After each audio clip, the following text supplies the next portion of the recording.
You're listening to Side Hustle Pro, the podcast that teaches you to build and grow a side hustle from passion project to profitable business. And I'm your host, Nikayla Matthews. So let's get started. Hey guys, welcome back to the show. This is Nikayla, and I am so excited to introduce you to today's guest. Today's guest in the hot seat is Arsha Jones. And Arsha, hello. Hey Arsha, thanks for coming on the show. You guys, no problem. Arsha is one of the people who I've learned the most from this year. Really? Yes, I'm a part of your Facebook group, as you know. So Arsha is a serial entrepreneur and master of many trades. As we speak, she's currently operating and managing Capital City Co., keeping us all fly through the Tees and the Trap brand, building iOS apps for Apps by the Pound, all while running the design blog and Facebook group Brand Build Sell. So on this episode, you'll learn how Arsha created her first online business with less than $100 and is now an e-commerce extraordinaire. So welcome to the show, Arsha. Tell us more about who you are and what you're currently working on. So my name is Arsha Jones, like you said. It's hard to kind of embrace that term entrepreneur. I put it in my bio because it's the easiest thing that people can understand without me having to explain any further. But I just, a part of me just doesn't feel like one. I'm more of a creative. I think of these great ideas and I say, how can I bring this to life? So I don't think of me saying, oh, I want to create all these businesses. I think, wow, that'd be a great product that I could sell. And then it usually just turns into something else. So each thing that I've started has started off as one thing and kind of morphed into something bigger, but definitely my plan is just to be a creative lead who has the ability to see ideas before they're made and know that they be profitable and be fun, because for me, it's like the money is good, but I enjoy the process of it. It's fun to me to see these things come to life. And so that's kind of my goal here is, entrepreneurship is kind of the side, it's kind of the side part that happens along with being creative, but I'm a maker. And at heart, I'm a maker. Yeah. If I didn't have this, I'd probably be a crafter or a someone at home, gluing things together. You definitely have an amazing creative brain and drive and you remind me of the quote, or not the quote, but the phrase bias for action. You see that on LinkedIn a lot in people's bios. But that, I love meeting people who really epitomize that, because when you think of an idea, you're like, oh, let me go ahead and throw this on a t-shirt or throw this product together. Yeah. So before we get into the businesses a little bit, where are you from? How did your upbringing influence this creative spirit? Well, I was born and raised in Washington, D.C., and I currently live in Maryland. But it was partly because of my parents. So, like most parents, their idea, they were kind of raised with the idea that you would kind of learn a trade and kind of get a government job or something more steady, engineer, doctor, lawyer, something like that. But my father kind of wanted us to go into a different direction. And so he kind of pushed us into the arts. Okay. So from a young age, I would say 8 or 9, I always had either to draw actively or play an instrument actively. So I played the cello for about 8 years, among some other instruments. But kind of my heart was in art, so I kind of chose that as a thing I wanted to do. So I did art all through high school. I went to Arts High School and then graduated and went to VCU in Richmond and got graduated with a BFA. What I didn't realize was that I didn't really have a plan for my life. And it wasn't until I got in college that I was like, wait, so I'm supposed to paint and draw. How is that going to make me money? Because it never even dawned on me that I need a job when I left. And so this is around the time that kind of the .com boom had happened. And so I learned fairly easily how to design websites. And so that kind of, while I was kind of figuring out the creative side, was able to keep a job based on the web design skills that I had. So I graduated with a BFA, like I said, with this huge creative background, but my day job was web design. So that kind of got me into building websites, understanding design, understanding how the web works, understanding marketing, social media, and all that fun stuff. And that led me into blogging. Okay, so then, because I would field questions about the blogging and hosting and how to set up a website. And so I just put up a blog. I was like, okay, I'll put up a blog and, I'll get all these affiliate links and clicks. And I figured out the system, and I was making like a passive income of about $1,000 a month. And I was like, wow, okay, if I had this $1,000 a month, right? If I sell a product, then I probably can like make another $1,000 a month. And so, I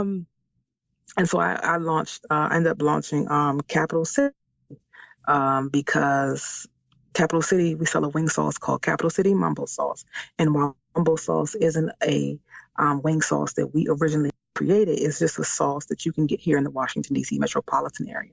After moving to Maryland, it was a sauce that I just couldn't get access to anymore.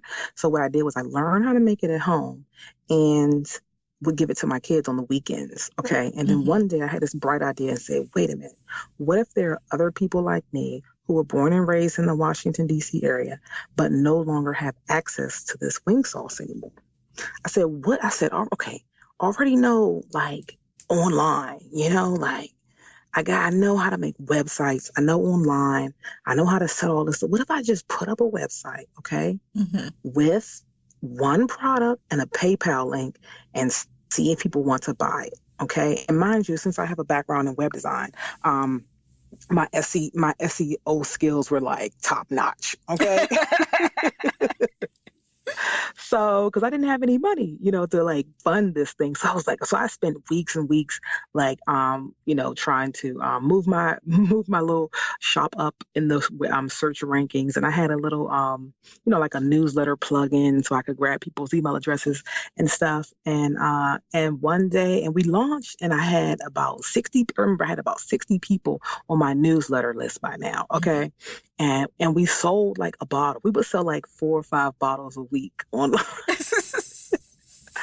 I would get a sale and I would literally like go to my stove and just like heat up the pan with the ingredients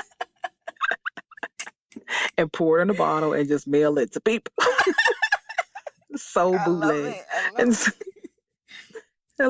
so one day, what happened was our local newspaper, which here is, it's a local paper, but it's still the Washington Post, which is like a nationally recognized newspaper, had did a search on Google and found that we were making and selling this local product because of my website. It came up in the search rankings, and they wanted to do an article about the sauce.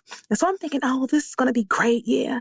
I said, I'm going to go out and get me 40 bottles because we about to blow up, I thought they were going to, highlight us in like the local news section, of the paper where they just talk about kind of local people or whatever. And I was like, oh, yeah, we're going to be in the local section. We're going to sell about 40 bottles. I'm going to just get stocked up. I'm waiting. And then so the young lady who was doing the story on us, they came and featured us. And what I didn't know is that they were going to feature us on the front page of the Sunday Washington Post. And so I remember being at like a cookout on Saturday, and so like my PayPal was going off like ching ching. I mean, ching ching, and I go, what in the hell is going on? And I just said, let's go get a paper. And lo and behold, we were on the front page of the Washington Post.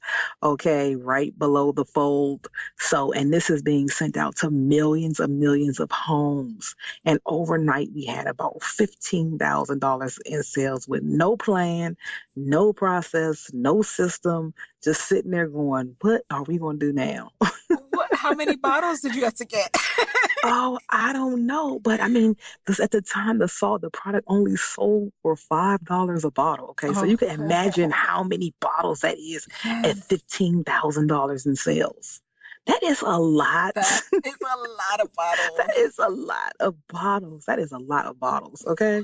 So We when were did like knee deep. yeah, so did you immediately like open up like a distribution center? I mean, what No, happened I'm gonna tell you next? it's crazy. And so after that, I spent like weeks trying to get this stuff out because I still was working at a job, and so we would spend weeks, nights, and early mornings just trying to get everybody's product out, just to get it done, because we kind of like we was new to us, so we didn't want to let anyone down, so we just worked really hard to get the product out and then kind of figure out the next step. But even before we did that, we were contacted by Fox 5 TV here, and they wanted to come and do a story on us. So they came and did a story on me in my kitchen, and oh my God, it's so terrible because I wasn't like, I wasn't looking for like fame. So I was like, just like looking like I do when I'm around the house, and so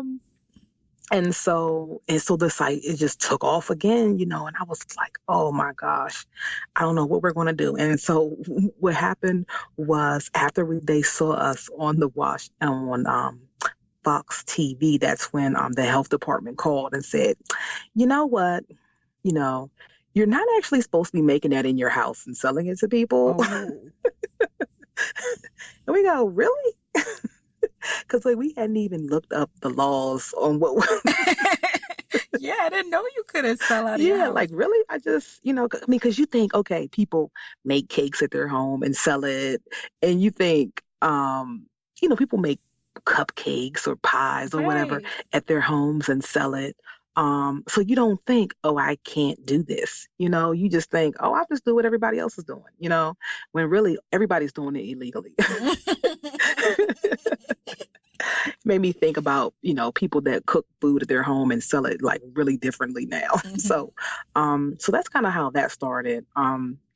Now, as far as Tees in the Trap was concerned, I started that because, we were hustling, bustling with the capital city, but it's a very expensive business to run. Mm. So because after that, we did actually find a distributor that will work with us.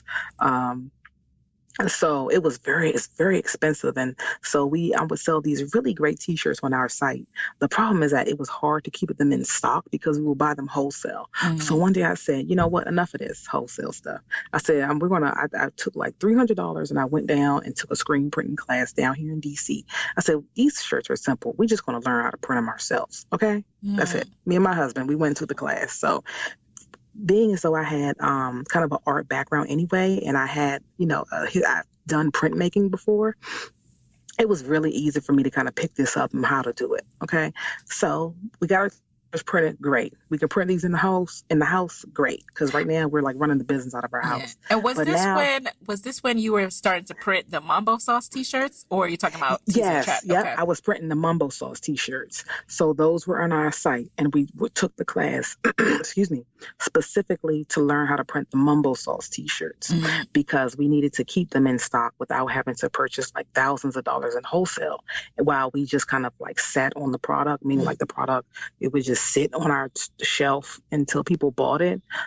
So I wanted to learn how to print on demand so that I can just like print 4 or 5 at a time, the sizes that I needed when I needed them, mm-hmm. And so after taking the class, then I figured out how to do screen printing. But by this time it was like winter, so all of our like festivals and marketplaces were kind of done after the holidays. Okay. So typically after Christmas, things kind of settle down to like normal pace with the capital city. And I was like, wow, I have this skill now of how to print these shirts. I said, I wonder if I could make money selling shirts. So I went on to Etsy and I kind of calculated how much people were selling shirts for and how much money they were making. And I was like, I'm going to set up an Etsy shop. And I remember I didn't tell my husband. I said, because this isn't real until someone buys something. That's how it is. That's how it is in my head. You didn't tell hubby? No. And I remember I said, I will tell him once I make my first sale. Mm-hmm. And then, but I put the site up like one day when I was at work, and I got home and I had sold like 2 shirts. Okay. And he said, all I remember doing is I remember him being downstairs, like packing up the mumbo sauce. And I remember sitting on the steps behind him saying, I need to talk to you. And he just looked at me and said, what did you do? What did you do? And I said, look, I put up this store, okay? I was selling all these shirts, and and I sold some, and I need your help to get these printed, because at that time I didn't have any shirts, I didn't have any supplies, I didn't even know at the time how I was going to print the shirts. I just knew I had sold some, and now I got to figure out how to get them to the customers. Wow. And were these tees in the trap style, or just like? No, they were like whatever. So it was like really whatever sold on Etsy. So if I saw like cat shirts were popular, I would sell cat shirts. Okay. If I saw like, One Direction shirts and they were popular, I'd sell One Direction shirts. It was really just whatever was popular. Okay. And so he was just like, oh no, you didn't. And so I ended up figuring out how to print the shirts. The woman who ran the print shop agency would allow us to come there on the weekends and rent out space, and I would go there every weekend and print out all my shirts and then mail them out to the customers until we got so popular. I ended up making that first month, mind you, this is my first month on Etsy. Okay. First month, I sold like $9,000 in shirts. Okay. Wow. And I was on the path for the next month to like double that amount that I was selling. And so what happened was I started to get like a lot of competition, and what they would do, they would file like these complaints against my store until it was ultimately shut down, And so I was a little heartbroken and a little upset. And my husband was like, look, forget this. You don't need this. You don't need Etsy, you can just do this yourself. You know how to put up sites, you set up Capital City, you know how to market, just do this yourself, And I said, I don't know, I'm a little nervous. And I said, okay, I'll give myself 6 weeks. I figured out a domain name. And I remember the day I figured out the domain name for Tees in the Trap, and I was talking to a young lady, and they had one of my friends, and they had a blog called Tees in the Trap, okay? And it was TEAS in the Trap. So like sipping tea in the trap. Right. So it was kind of like they were like a blog, but it was like a gossip blog a little bit. And so I remember talking to her privately, because the whole premise of the conversation was that she was telling me why Tees in the Trap was now defunct, meaning like they had split up because they couldn't agree on something, so they were no longer doing that project anymore. Mm-hmm. And I said, wait, you guys aren't doing that project anymore? And she goes, nope. I said, wait a minute, that's my new domain. I said, Tees in the Trap, and I spelled it TEES in the Trap. Okay? Yes. And I remember going home and telling I was so excited, like I had just like won a prize. Okay. And I told my husband, I said, guess what? I got it. The new site is going to be called Tees in the Trap. And he goes, I don't know about this. And I remember saying, I said, nope. I said, nope, just stop. I said, just wait. I said, just wait. Just wait. That's all I said. Just wait. And he said, all right. And then it's been rolling ever since. Wow. I mean, so let's break that down a little bit. Sure. Like, how does one even start a t-shirt company outside of Etsy? Like, tell us the anatomy of a product. I saw you shared that in the group today. Yeah. Yeah. So typically how I start my process is that I try to start with the least amount of effort and money available. And so that means for the t-shirts, I just needed a really good mock or a template, and I needed like a good about 8. I told myself if I can come up with 8 solid designs that I thought would sell, how I would advertise it. I would just put up the mocks online, engage with people on Instagram and Facebook, run ads to my newsletter, and what else did I do? I would, I would put up other little inspiration posts or outfit posts. I would just keep my engagement up, and And this was kind of before everyone was doing t-shirts and so Yeah. it wasn't as much competition, you know, as it is right now. So it was really easy for me to just go there and talk to people on Instagram, and they were really interested in the site, and really interested in the designs I would post, and couldn't wait for us to launch. You know, and it's like I said, it took me about 6 weeks to get it all together because this was kind of new. You know, I had gone from selling one product to setting up an entire store, you know, Wow. with different products, different sizes, different shipping options. You know, when you're selling mambo sauce, it's just like one bottle or two, you know, Yeah. one or two. The options, there are no options, you know. Yeah.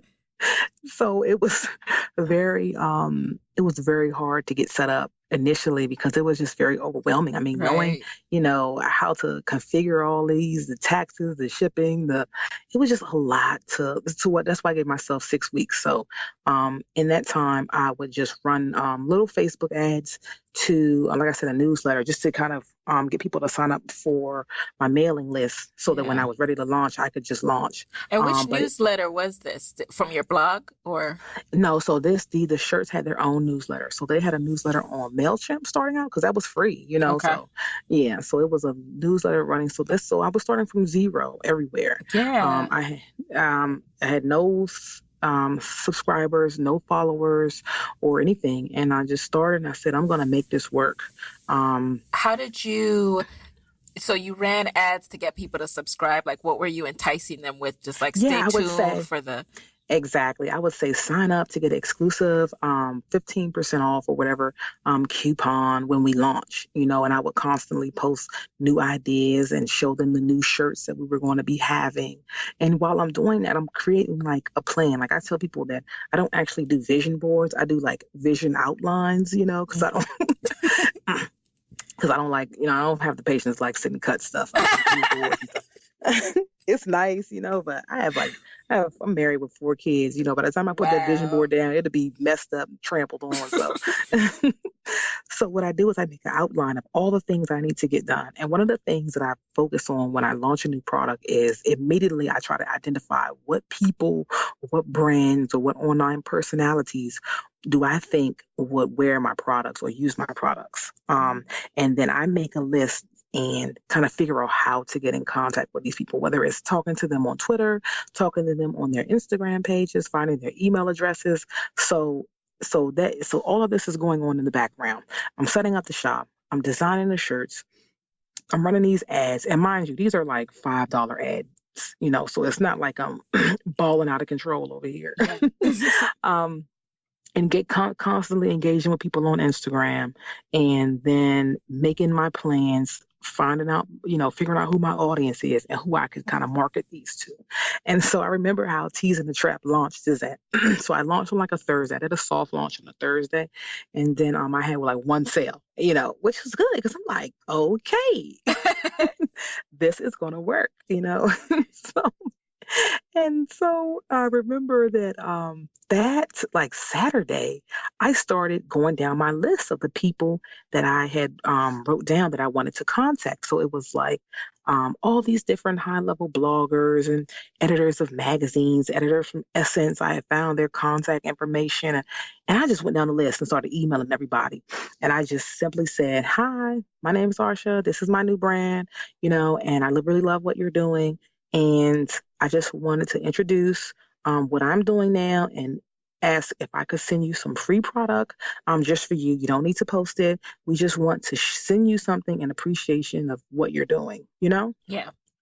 And so what happened, what I didn't know is that Claire from Fashion Bomb Daily. I had emailed her, okay, and she not only she responded that Tuesday. I'm sorry, I sent the emails on Saturday. She responded that Sunday and did a full blog post about my shirts, Wow. okay, and then posted it on Instagram, okay. By Monday, I had about $4,000 in sales, and I was like, "What in the world?" Oh my God. Yeah. Yes. And so it's just been crazy since then. It's been crazy. It's been a crazy ride. Like so Wow. So, it's mhm. oh, can we?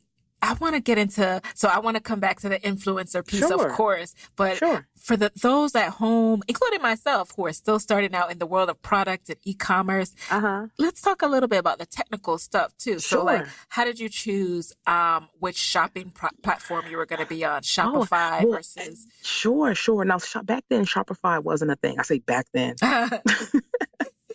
But Shopify was still fairly new back then. Okay. But so the only thing I really knew was WordPress because I had a blog, you know. So I had a blog since 2009. So WordPress was like my baby, you know. That's like me and WordPress is like ride or die, you know. So I so to keep it simple, I decided to go with WooCommerce because WooThemes was a platform that I had used. I love their themes, and they had this WordPress interface for e-commerce that tied right into their blog, which was perfect for me because I was like, wow, I can just do this on WordPress. I already understand how to use it, so it's not really a learning curve. The only learning curve was more so setting up pricing, understanding pricing, taxes, processing orders and things. That more of is a technical aspect that I wasn't necessarily prepared for. So, but luckily at that time I was using PayPal or something that was really easy to use. And so, they make it kind of easy for you to go ahead and get set up with a shop. Got it. And then but you've since moved from WooCommerce, right? Yeah. What happened was I would get steady sales, and they were reasonable sales. But every now and then, someone would wear and post my stuff. Like one time, Lovey had wore and posted, and she literally crashed my website. Okay.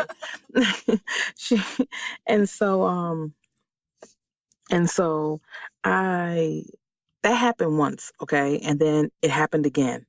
And then it happened again. And then I took my entire blog e-commerce shop and moved it to like one of these heavy duty servers with all this power and all these bells and whistles. And it happened again. Mm-hmm. And then the final straw was because when you have a WordPress blog, when you have a WordPress blog, you have to have it feels like weekly updates. Mm-hmm.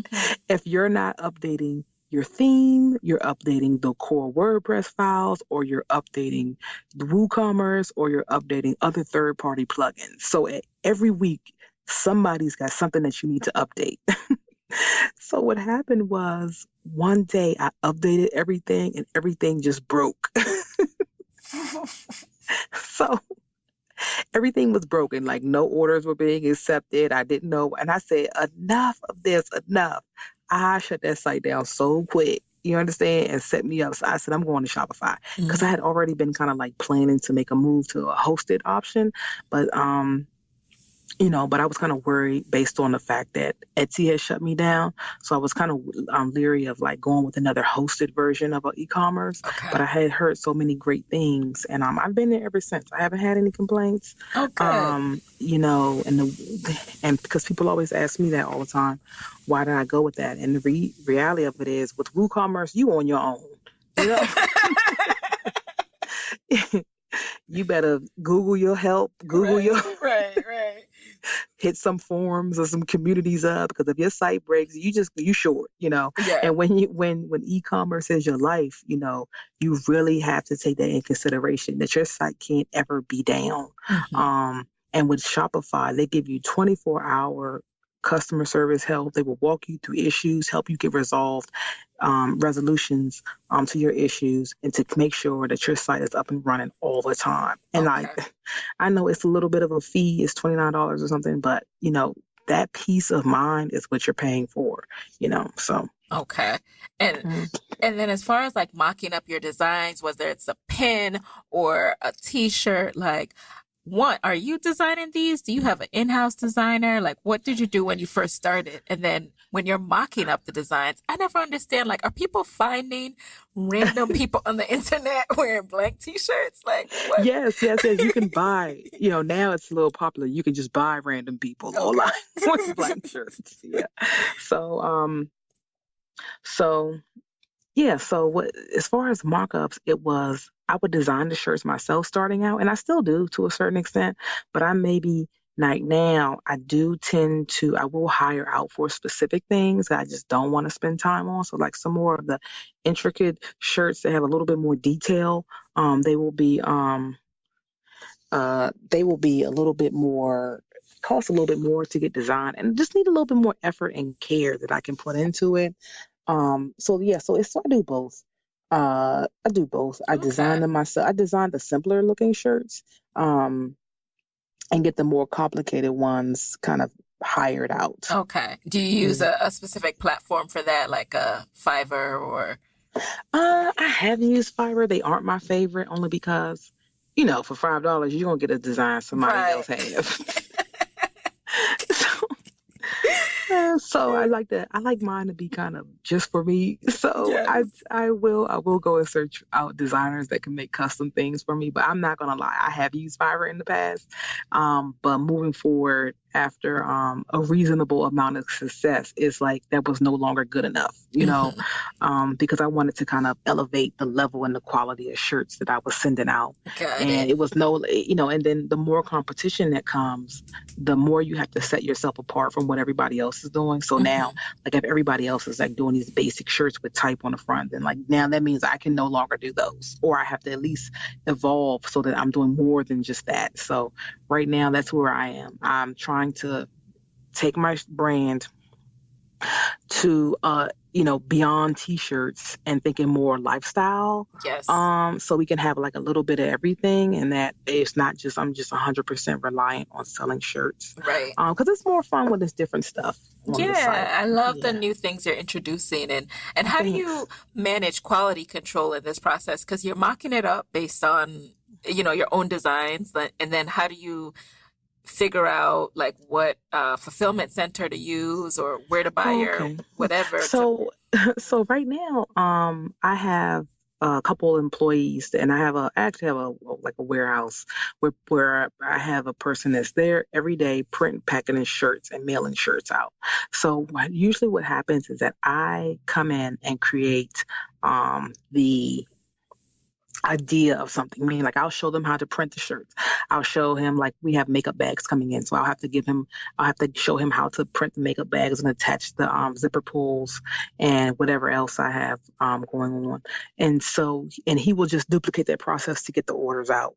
And so, like I said, this is our place. This is our employees, so I can kind of really throw anything at them, and they have to just get it out. Got it.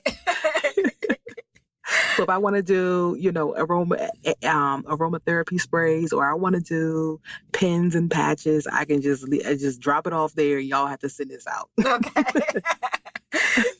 So let's go back to the influencer piece and the marketing Sure. now. Now you mentioned like you were tagging people. Does anyone like how did you approach it? And then how do you deal with people who are like, stop tagging me?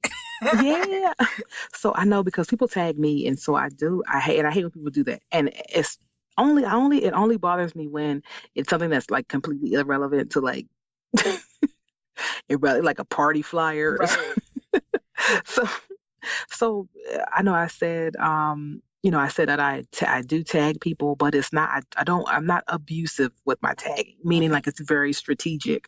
So if I'm working, typically when I'm working with someone, like I have partnerships with Lovey and Claire from Fashion Bomb Daily and Very Smart Brothers. So I will tag them when I post their products, just so that they know or see, and that I'm um, actively promoting their products. Now, in terms of new products that I want people to see, I'm very strategic when I tag, because you can't just tag anyone. It's like you because depending on how many people follow that person, they won't see your tag anyway. Hmm. It's like tagging Beyonce. How many people tag Beyonce and stuff. So yeah, so I just use the tagging in terms of just in this particular, when you're talking about the aromatherapy, I just tagged Yvonne Orji from Insecure, because I knew that that was that product that I was posting was directly related to her. That's why I tagged her in that Okay. most recent post. But usually I do not, and I'm not an advocate of tagging at all. Right, right. Like you should err on the side of just don't do it. Yeah. And are you still into like reaching out to influencers, or have you reached a level where it's just not? I Okay. do. I do. I do. I just sent emails today. I still on my grind, meaning like it never stops. Because the thing about online is that the landscape is always changing. One person that was popular 3 months ago isn't the same that's popular like 3 months from now, Mm-hmm. and there are new influencers coming up every day. And I really have to do my due diligence to make sure I'm staying kind of with the curve and making sure that my brand doesn't kind of get pushed to the side because of so many others that are doing something similar. Yeah. So I send emails out. I constantly try to create new products to make sure that my brand is staying fresh, and I also I seek new and higher level partnerships to give me access to larger audiences. So it's like a constant Yeah. it's a constant state of what am I doing next? And yeah, I love the fact that you're always thinking one step ahead, like with Yeah. these new insecure products. And I read this quote recently, it said, there are good ideas and then there are profitable ideas. So how do you test to validate your ideas for products? You touched on it a little bit earlier, but tell us more. Yeah. So like even with the aromatherapy sprays that I'll be adding to the site, I decided to test that product out. Now, usually I would just design those myself, but this time I just went ahead and had these designs because I knew that they would do well. I actually saw another brand that had something similar and not named something similar. They were just a random aromatherapy product. A small business company, and I was like, wow, what if I redid those with like some cooler names to them, And so I said, okay, before I invest too much, I'm gonna get this designed. I bought like 5 sheets of like labels. I printed them off myself. I bought like a bag of little bottles that cost me maybe $14. And I said, I'm going to just get it started. I'm going to put the labels on the bottles. I'm going to take the picture. I'm going to make it look nice. And I'm going to put it on Instagram. And it took me about 20 minutes and to get that all set up and take the picture, and half of that was like getting my printer to work correctly. So like it was not, my printer was like temperamental or something. It didn't want to like print the right color, so I was just like, because it's actually 4 bottles. There's one more that's called This Too Much. Yeah. When you just over it, Yeah. So I was like, forget it. I'm just going to go with these 3. I'm going to post them and see how they do. Yeah. And like people just started going crazy. And I have people are going to the site looking for them. And I was like, wow, this could really be a big thing. Like I was just going to sell these on my site as like some little cute little gifts to give people or something. And after thinking about it and seeing the response I got, I was like, wow, maybe I should put these on a separate site. So right now, that's what we're doing. I'm going to put up a separate site. I'm going to come up with like 4 more fragrances, and then I'll be able to kind of sell these as a standalone, but they'll still be on the Tees of the Trap site too. Love it. You guys, you see what I mean? Like, first of all, how do you so now you have to go explore like how to get fragrances into a bottle. Exactly. You gotta learn a whole new thing. Exactly. I hadn't even thought that far ahead. So now I'm looking online, like go to Google, like recipes for I love it because, being in your Facebook group, and again, guys, that's Brand Build Sell. I'm going to link to it in the show notes. And the show notes will be up on time this week.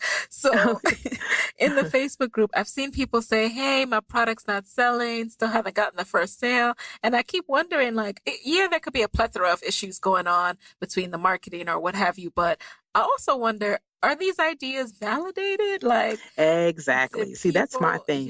Because that's normally for me, people want to hurry up and get started, and that's fine.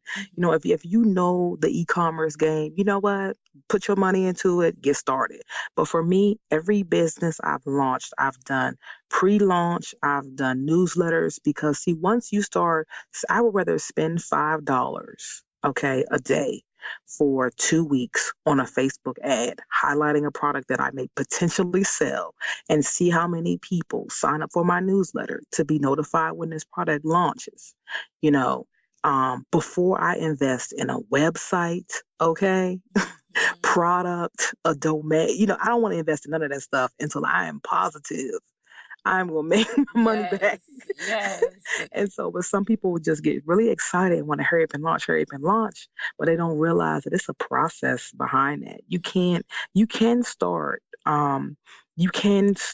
without doing that, but I'm going to tell you that it is really deflating when you launch and have not done the background work. And then you realize that day 1 has gone by and you have no sale. Day 2 has gone by and you have no sale. Day 3, and then it turns into week 1 and week 2 with no sales. It's kind of disheartening, and it makes you believe that maybe this wasn't the right thing to do. Right. Whereas if you would have just stepped back, decided, and said, you know what, let me try to pre-market this thing and see what kind of feedback that I get. And then based on the feedback, that'll be my deciding factor on whether I move forward.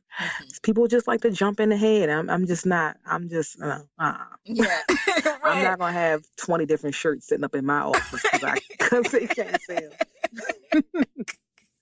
Hello. Yeah, some of us had to learn the hard way, but still, it's still good. Like, it's taking action, but don't go down the money train.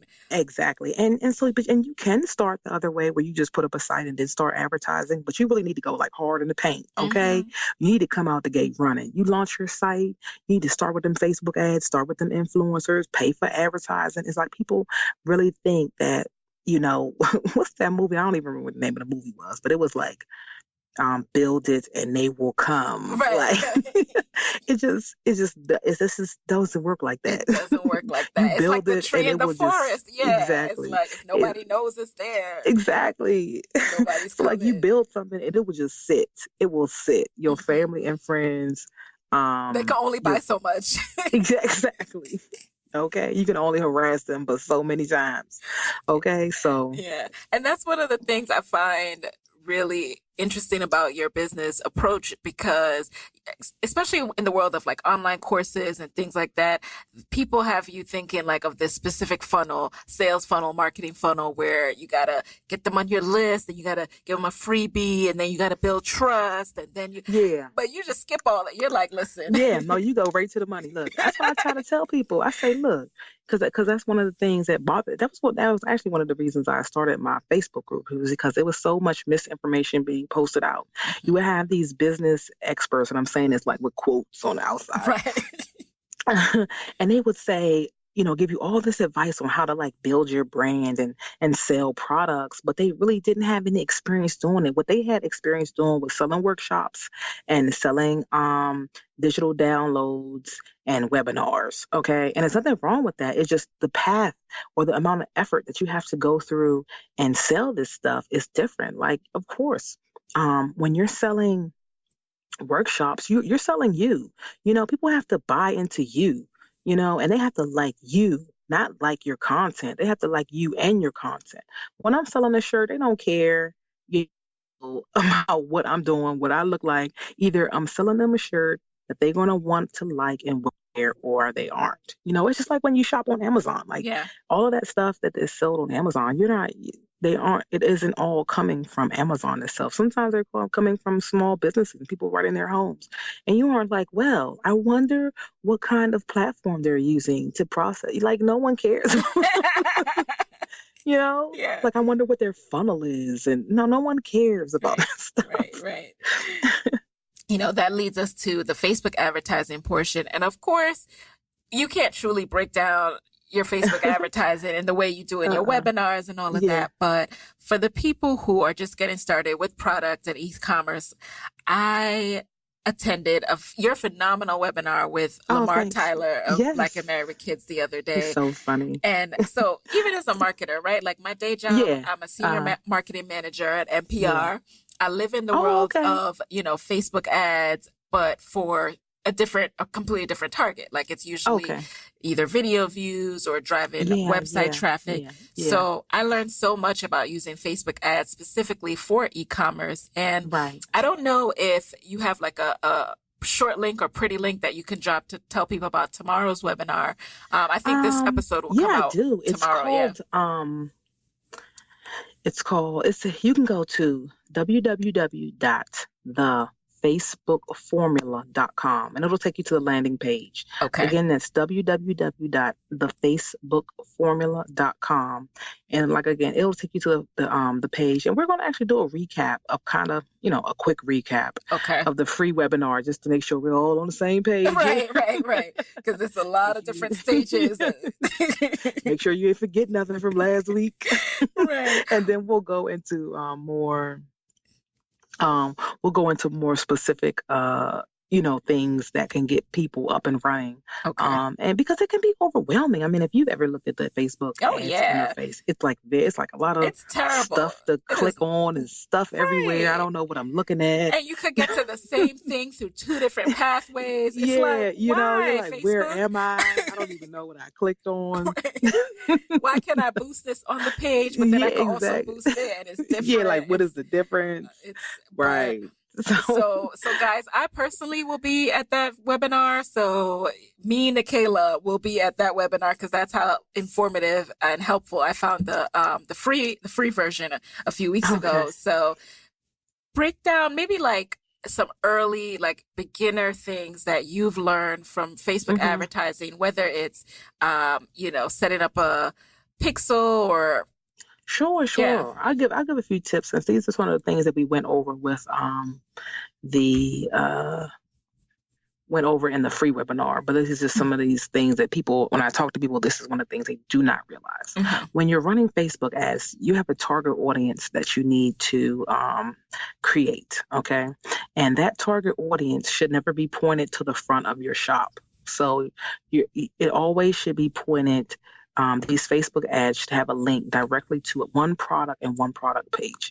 And when you're creating an audience, you need to make sure that you're creating an audience that is targeted to that specific product. Because we all know you can have one website, let's say you have 10 different shirts on one website. That doesn't mean each one of those shirts will appeal to the same person. So if you're using my site, for an example, so if I have a shirt that says, let's see, a little bougie. Okay. I've got a little bougie shirt, but then I want to sell a shirt called Thick Thighs Save Lives. Those aren't the same two people that are going to buy that shirt. The people who will buy Thick Thighs shirt may not buy a little bougie shirt. So I need to custom create audiences specifically for the Thick Thighs shirt and specifically for the little bougie shirt. People think you just, I'm targeting this one group and I can just send them to the homepage. People get overwhelmed when they go to the homepage. If they're looking at, if you're highlighting one product on your ad, which is easiest to do since a lot of people are looking at this stuff on mobile, the link in your ad should be directly to that one product. Don't make people have to click and wonder where they're supposed to be going or get to the page and then can't find the shirt that they were looking at on Facebook because they'll be immediately turned off. Make it easy for people. Have one picture with highlighting one product, very clear, and have one link to that one product. And people will sell. If the product is good, it will sell. I love that because I personally just learned that lesson. Number one, I thought, you know what? The t-shirt is the first thing you see. It's all right if I take them to the whole shop. It doesn't matter. Nope. If you're forcing people to take two actions instead of one, you're risking losing them. And two, I thought I was being cute. I put up this flat lay with this necklace and my t-shirt. Everyone kept asking me for the necklace. I was like, I'm not selling the necklace. Damn it. The necklace is not for sale. No, do not do that. That's a very good tip. Yeah, so take it from me, guys. I'm out here learning just like y'all. Do not do that. No distractions. Right. Because people get easily distracted. Yes. I've had that happen too. And I was just, I've never run an ad to that, something like that, but I've had that happen after just posting something on Instagram. I posted an outfit or something that I created in Polyvore on Instagram, and then everyone was asking me about some other items in there. And I said, oh my God, is this going to go on all day? Like, Right. guys, I don't know where I don't know where this came I from. do not know. All Yeah, right. And so. right. So guys, if you want more Facebook strategy tips from Arsha, it's the facebookformula.com, right? Yes, that's correct. Okay, and I will link to that too. Now, I think we can squeeze in a 5-minute lightning round if you're down. All righty. Sure, that's fine. So let's hop right into it. So number 1, what's an online resource that has helped you in your business that you can share with the Side Hustle Pro audience? Let's see. I would probably say having automated or kind of like it's Buff. So I use Buffer to schedule posts on Facebook, Pinterest, Twitter, and Google Plus. But then I also use a site or service called Only Pult. That's ONLYPULT, and they do automatic scheduling for Instagram. So you can upload stuff right into their interface online, and things are scheduled and posted on time. Okay. Love that. Which is great because that means that you can now hire help with and have people schedule posts to go out on Instagram. And this isn't one of those apps where they just like send you a reminder to upload something. Mm-hmm. You're actually uploading it through their system, and then the item is posted without any additional interaction from you. And then also within their system, a monitor or moderator can actually moderate the comments on your Facebook account, but not actually logging into your the platform itself. So it kind of gives like a little buffer, especially when you want to hire people and you don't want to give them direct access to your accounts. Mm-hmm. So that's very helpful. Yes, so that's probably clutch. Why. So Only Pult. Only Pult. Okay, I'll look that up and link to it. Okay. Number 2, what is a daily practice you use to start your day on the right note and increase productivity throughout your day? Oh, I don't know, because I'll be sitting here struggling. Okay, yeah. So. And you said you have 4 kids? Wow. Yes, I be struggling. So, what I do every night, no matter what, and can be hard for some people, is that I end my day, and I start a new day. Like I try not to carry over the same baggage, that I had the day before and bring it into the next day. I wake up renewed, and I try to have a positive outlook and be very resolution oriented. Mm-hmm. And that helps me start off with a positive attitude throughout, during the day. Now, whether I end up with a positive attitude is different. But every morning, no matter what, I get up and I say, I'm going to do better than I did yesterday. Sometimes it works out, sometimes I don't, but I always know, no matter what, is that I will go to sleep and I will wake up feeling like I can try this again. So love that. That's been very helpful for me. Number 3, what's been your proudest moment since starting to work for yourself? Probably the proudest moment is seeing my kids be proud, like so since we sell Capital City Mambo sauce, it's a product, and we sell it online, but we also sell it in local store shelves. So you can just like go to your grocery store and like buy this product, right? Mm-hmm. And so the funny part about it is when my kids, they would go to school and they would say, my teacher wants to try some Mambo sauce. And I'm like, why would you tell them that? when was this a topic of conversation throughout the day? How did that come up? Yeah, how did that conversation happen? So it was just always funny and amazing because it was like, wow, they are really proud of us. They go to school and talk about this and are extremely happy about the success we've achieved. And then, these teachers will process orders online and they'll continue to order, and we'll see that they're placing orders online. So it's just amazing to see that even though we don't kind of press upon them that they have to do this, it's just, I think having them around and seeing how people love the product and bringing them to the events and having them tag along to the office and, often having to work there with us, they see the entire process from start to end. And when they see people are genuinely loving our product, it makes them proud of what we've done. I love it. And can you So seeing them imagine, proud. what's going on in their heads and what they're going to I don't. do when they grow I up? know, I know. I tell them that they don't have to do this. They don't have Yeah. to do this, but it's that I would like them to. But the goal for our business was two things. It was to have something that we can pass on to the kids that they can take if they want to, or we could sell it and have enough money available for them to start their own path in life without having to start from zero. Yes, So, yes. yep. So either way Awesome. works. Okay. And then number 4, what's the best book or podcast episode or live event that you've consumed this year? This year, I don't really go to many live events unless I'm speaking at them. Let's see, live events. I would say podcasts. One of the first podcasts I started to listen to and was always a huge inspiration for me, even before he got like mega big, is Pat Flynn with Smart Passive Income. Listening to him was how I learned how to set up my affiliate website and kind of earn money and get clicks and get links and link backs and SEO. He was one of the first people that I started following and really, because he gave so much free content at the beginning. He was only trying to help people understand what he did. It wasn't so much about, because nowadays it's about how can I sell this course? Right. How can I sell this webinar? How can I get you in my funnel? Like you said, back when he started, it was just, just telling you so you can know what I'm doing and hopefully use this information to make yourself better.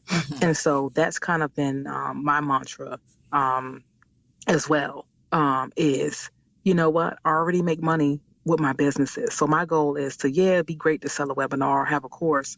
But the reality of it is I'm going to give you so much free help in my community that when I am ready, then you'll know that what I'm doing and who I am is genuine. Because aside from paying for webinars, like, you'll know that when it comes down to it, I want you to win, so. Amen. And I fully believe that. Even I was getting like 12 of your emails this past week, and I read every single one. I was like, I love this. Oh, look at this gift. I said, people are going to jump off this list. I don't even care. I love it. I saved everyone. I have a email example folder. I was like, saved. Thanks.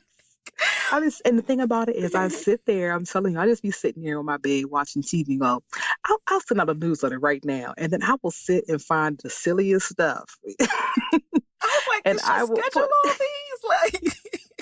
And I will put it in a newsletter and I will crack up, like type in the newsletter. I'd be like, oh yeah, this is good. Yes. And I will hit send. And I always sit there and go, I wonder what kind of person these people think I am on the other end of these emails. It's like, how does she come up with this? I think this morning I sent like a gif of like Tiny body rolling or something. And I remember my husband looked over. He was like, is that Tiny from the T.I. and Tiny? Are you sending that out in a newsletter? And I go, yep. And it's going to do good too. He just shook his head and said, let me just mind my business. I love how your husband's like, you doing what now? You say, is that Tiny dancing? Are you sending that out to people? I said, yep. Loved it. So funny. So, final question. Yes. What is your parting advice for fellow women entrepreneurs who want to be their own boss but are worried about losing that steady paycheck? I would say start where you are. You don't have to quit your job, but you do have to put 100% effort into it. So if that means you work all day and then do your business at night, do that until you're able to replace your income. But don't think that you have to jump out there and quit your job or jump out there and build a huge site with all these different products. Jump out there and start running $400-500 Facebook ads. Like, I think people get afraid that they compare themselves to people like me who've been doing this for 2 years. So I got 200 or maybe like 100 products on my site. And they say, well, I can't compete with that. But they don't realize that they don't have to. When you create your own lane, you have your own path to follow. So if you're going to start with 5 products, you can do that and make $4,000 or $5,000 a month. You have 4 or 5 good products, you can make $4,000 a month online. And I think people kind of get sidetracked based on looking at other people. Mm-hmm. So it's really just focus on yourself and start where you are and start with what you have, and just do not go into debt trying to make this happen. Yes. Amen. I love that. That's a great note to end on. And before we wrap up, clearly, guys, I could have talked to Arsha all day. We didn't even get into half of your businesses, you realize. It's fine. So if people want to reach out to learn more about Capital City Co. and distribution and all that, where can they contact you? Oh, okay. So the best one is going to be Arsha at Brand Build Sell. And so that's one I will answer. And that's kind of more, business related. So if you have questions or want to join the Facebook group or just want to drop me a line and say, hey, girl, I'll be there. All right. What about social? Are you active anymore or just too busy? The best, it depends. If you want to learn more about my businesses, you have to go to those sites because I'm active on those, along with people, my employees that I have working. But if you really want to talk to me, you'll have to go to the Facebook group and tag me. You're don't send me an inbox. Don't come to Instagram and tag Brand Build Sell because I'm not going to see it for another month. Yeah.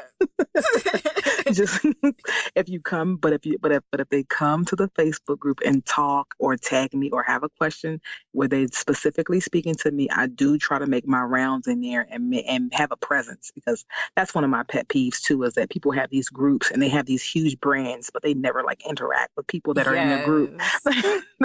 So I say I never want to have a group where people don't feel like they can't just talk to me, Yes. So I'm probably overly active in the group.